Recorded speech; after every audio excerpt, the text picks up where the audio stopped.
Susan Holloway sat by the window of her small terraced house in Exeter, cradling a chipped mug of Earl Grey. The garden outside, though modest, bloomed with peonies she had planted years ago when Edward was still a boy. The flowers swayed gently, untouched by the tension that now filled the air within. The post had arrived. Just 3 envelopes. One from the gas company. One local charity flyer. One in a pale cream envelope with golden trim, not addressed to her.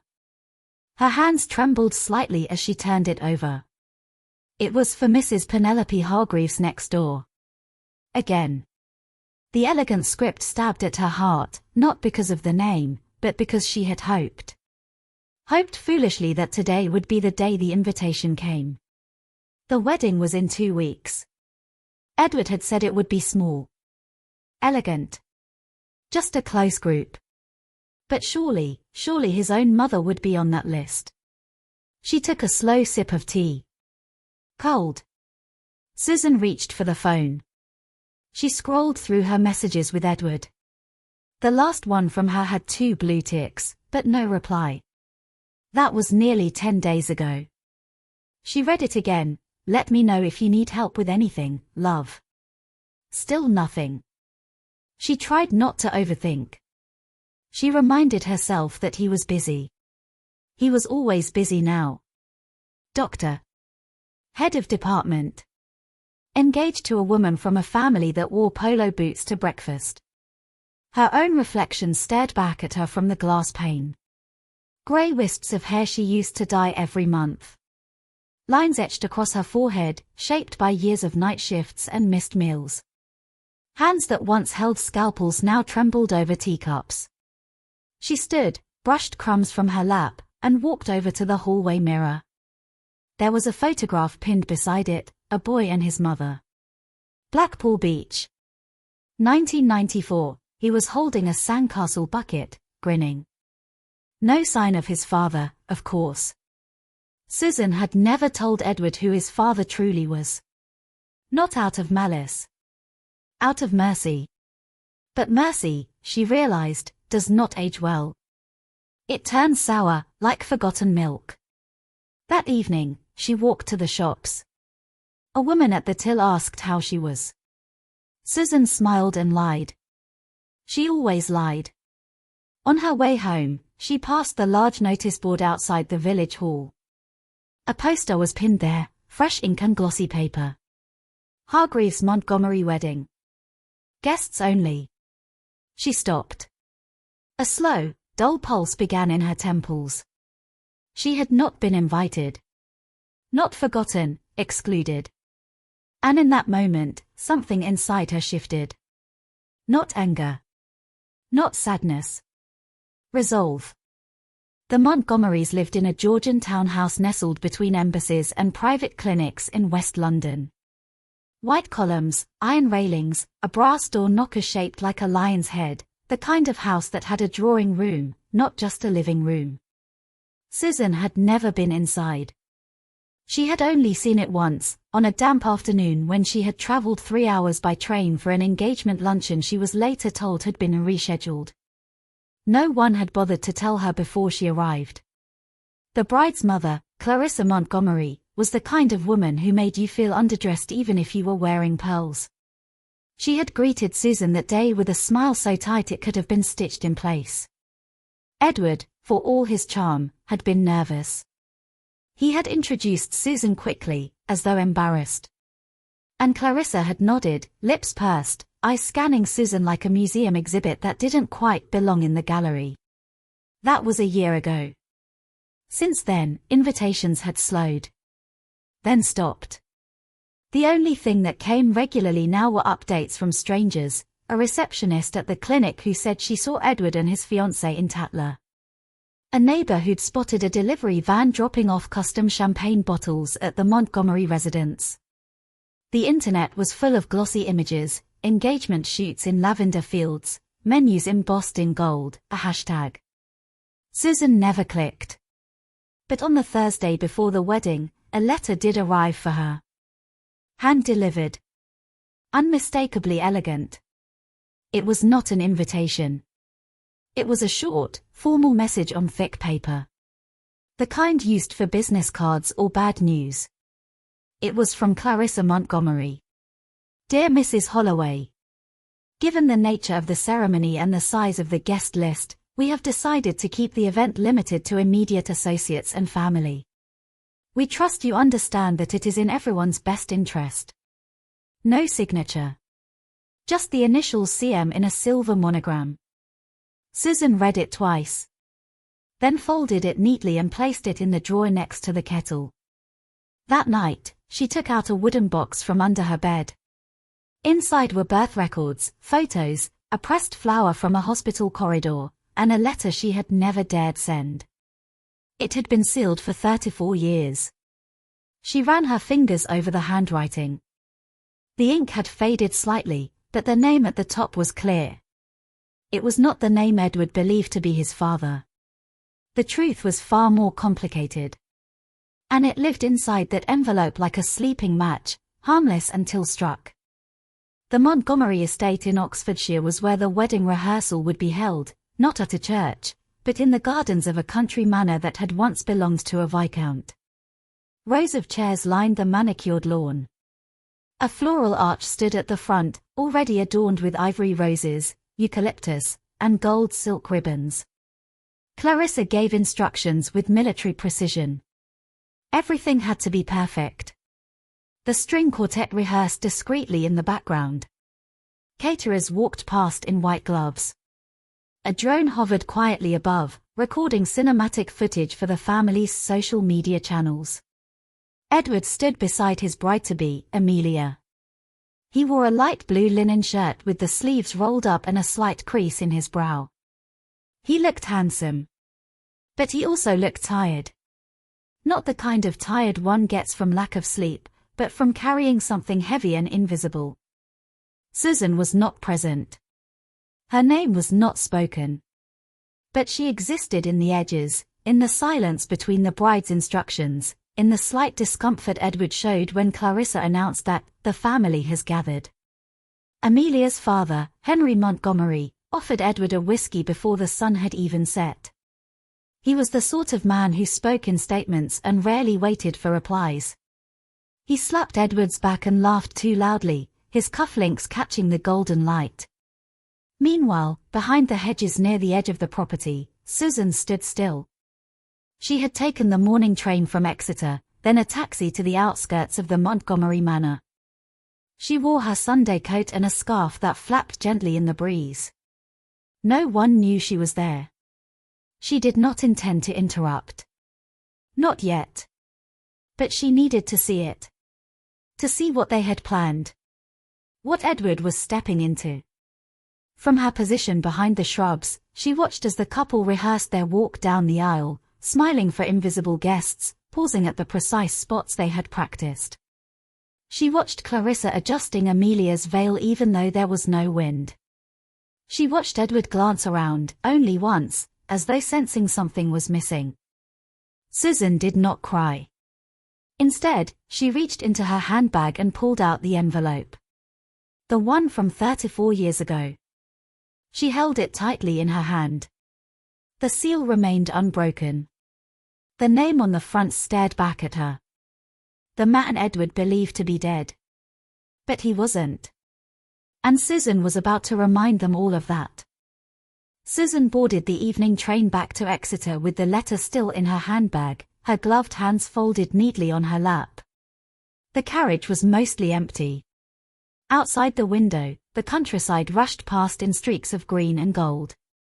She stared at nothing in particular, her eyes soft but unwavering. Her mind wandered to the early years. Edward as a toddler, trying to pronounce stethoscope. His little feet running down the hospital corridor where she worked night shifts. The smell of bleach, baby powder, and weak coffee. He was always curious, always reaching. She had raised him to ask questions. But she had never answered the biggest one. The truth had been buried out of fear. Fear that it would change how he saw her. Or worse, how he saw himself. She reached into her bag and touched the envelope again. The paper was thick, older than most things she still owned. The handwriting belonged to a man who had vanished long before Edward turned 1. His name was Thomas Wren. He had been a junior surgeon, just like Susan back then.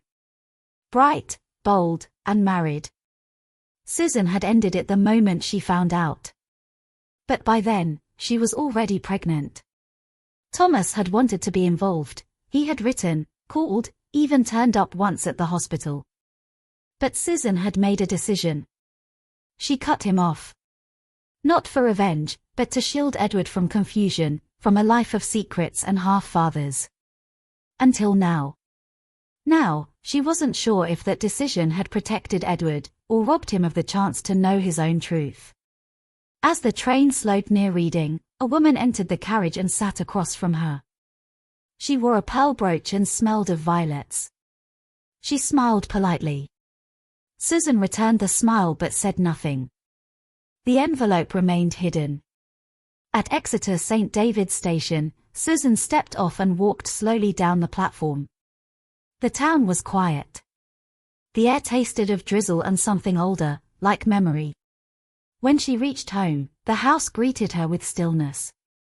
She placed her handbag on the hallway table and turned on the lamp. Soft yellow light warmed the room. Then, she opened the drawer next to the kettle. She placed Clarissa Montgomery's letter beside the unopened one from Thomas Wren. 2 pages. 2 versions of control. One that had denied her a seat at her own son's wedding. And one that could change everything if opened. It was just past 7 when the telephone rang. Susan was in the kitchen, drying her hands on a tea towel after washing the dishes.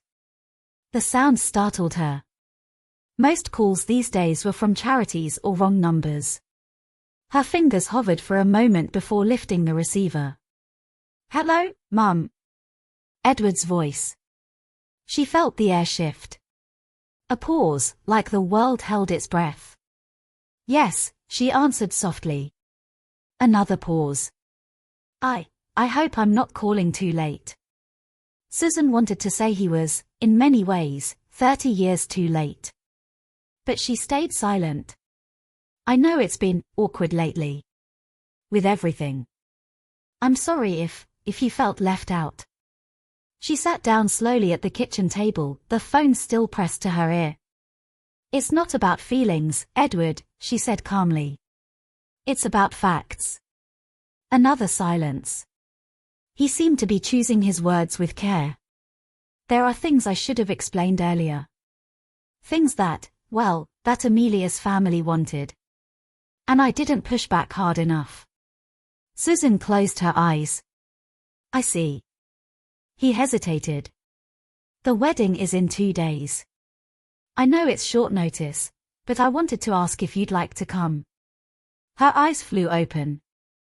It was the first time he had said the word. Come. Not watch online. Not wait for photos. Come. She didn't answer immediately. Her gaze drifted to the drawer. The envelope still sat there, beside Clarissa's letter. She thought about all the things she could say. About being humiliated. About being dismissed. About 34 years of single motherhood without once asking for anything in return. Instead, she said, "I'll think about it." Edward seemed surprised by the flatness of her tone. "That's fair," he replied quietly. "Whatever you decide, I hope you're okay." "I'm always okay," she said. They hung up not long after. The room settled into stillness again, as if nothing had happened. But something had. For the first time in years, Edward had reached out. Perhaps guilt had prompted him. Perhaps pressure. But perhaps, just perhaps, he had finally heard the silence loud enough to miss her. Susan walked to the drawer. This time, she opened the envelope. Inside was a single page. Handwritten. The last line read, "If you ever decide to tell him I tried." Sunlight filtered through lace curtains as Susan folded a navy blue dress over the back of a chair. It wasn't new, but it was clean. The same dress she wore when Edward graduated from medical school. She had stood in the back then, letting others take photos, never wanting to overshadow him. Now, she placed a pearl brooch on the collar, the one she hadn't worn since her own mother's funeral. Simple. Quiet. But firm. The letter from Thomas Wren lay open on the kitchen table. She had read it 3 times through the night. The ink was smudged in one corner, likely from where a tear had once fallen decades ago. He had wanted to be part of Edward's life. Had even offered to leave his marriage. But Susan had chosen silence. She didn't know if revealing the truth now was brave or cruel. But the decision had been made. The taxi arrived just after 10. The driver helped her into the back seat, glancing only briefly at the envelope she held. The journey to Oxfordshire was long, and the closer they got, the more Susan noticed the signs. Literally. Wooden boards at crossroads reading Montgomery Wren Wedding, arrows pointing the way. She wondered how many guests realized that half the name belonged to someone they had never met. The car pulled into the gravel drive. Her shoes sank slightly into the path as she stepped out.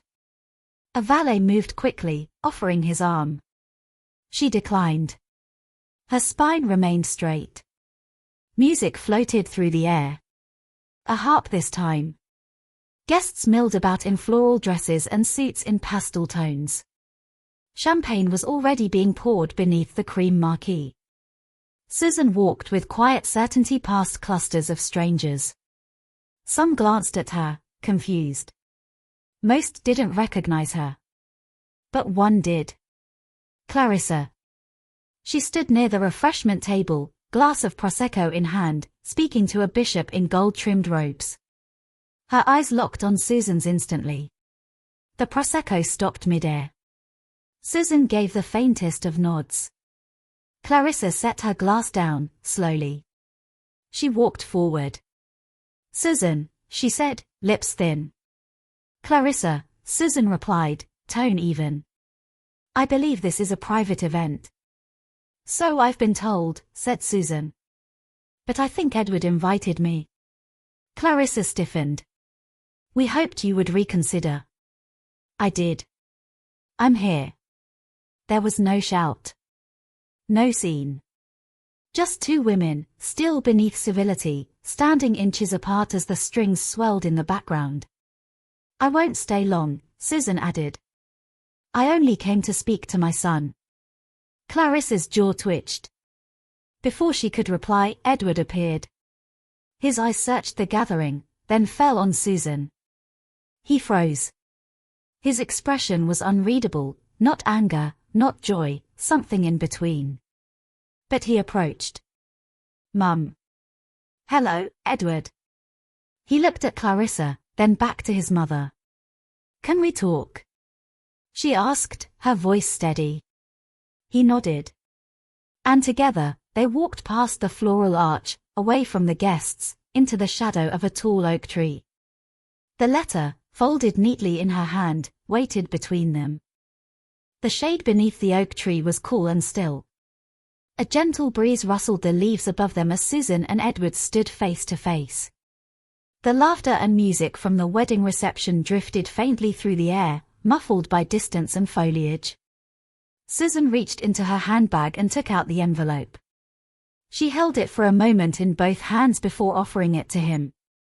I've had this for 34 years, she said. It was written by someone you don't remember, but who never forgot you. Edward looked at the envelope but didn't take it. Who is it from? He asked, voice low. Thomas Wren. He blinked. The name meant nothing at first.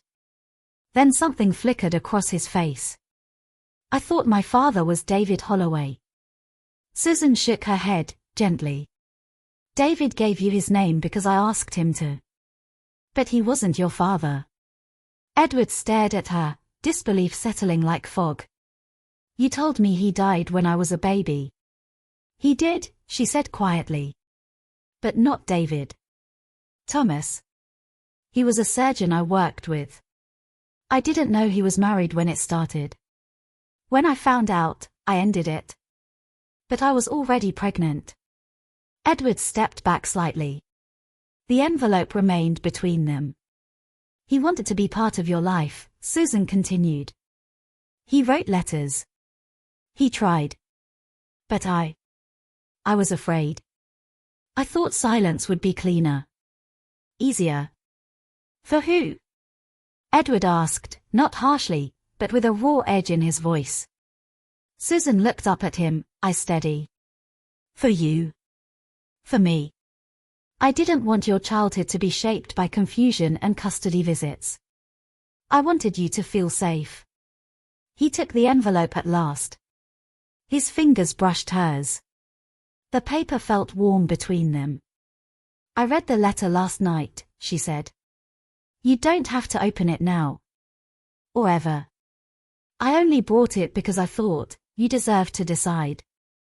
Edward held the envelope carefully, like it might break. Then he sat down on the wooden bench beneath the tree. Susan joined him. The silence between them wasn't cold now. It was heavy, but shared. After a while, he looked over at her. You didn't have to come today. No, she said. But I needed to. He gave a short breath of something like a laugh. You always were stubborn. She smiled faintly. You got that from me. They sat there a while longer, the music from the marquee growing softer as the wind shifted. Around them, the party carried on, oblivious. In Susan's heart, something long held had loosened, not released, but finally seen. She did not know if he would open the letter. She did not know what would happen after today. But for the first time in decades, she felt no need to apologize. The ceremony was already underway by the time Susan returned to the edge of the gathering. She didn't step into the crowd. Instead, she stood behind a row of flowering shrubs near the marquee, where the breeze carried the scent of peonies and grass. She watched as Amelia walked down the aisle, her veil lifting slightly in the wind, her father guiding her with the practiced pride of a man who had rehearsed this moment in his mind for decades. Edward stood tall at the altar, the sunlight catching his collar, the letter tucked in the inner pocket of his jacket. Susan smiled, just once. Not because everything had been fixed, it hadn't, but because something true had finally been spoken. A photographer circled the event like a silent shadow, capturing kisses on cheeks, lace details, champagne flutes in midair. At one point, the lens pointed in her direction. The photographer paused, then lowered the camera, unsure. Susan gave the smallest nod. Click. Just one photo. After the vows, the guests erupted in cheers and applause. Music returned, louder now, as waiters began refilling glasses and couples drifted towards the dance floor beneath the canopy of white lanterns. Susan turned, quietly, and began to walk away. She passed the floral arch without stopping. No goodbyes. No need for them. Back at the train station, she sat on a wooden bench facing the tracks. Her coat buttoned, handbag in her lap, the breeze lifting a loose strand of hair from her temple. She had left no note. No scene. Only truth, finally revealed, and the choice of what to do with it. As the train approached, she stood, adjusted her scarf, and stepped aboard. One of the carriage windows caught her reflection.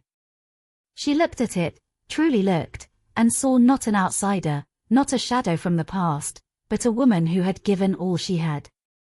And then she smiled. The kind of smile that comes when something weighty has been set down.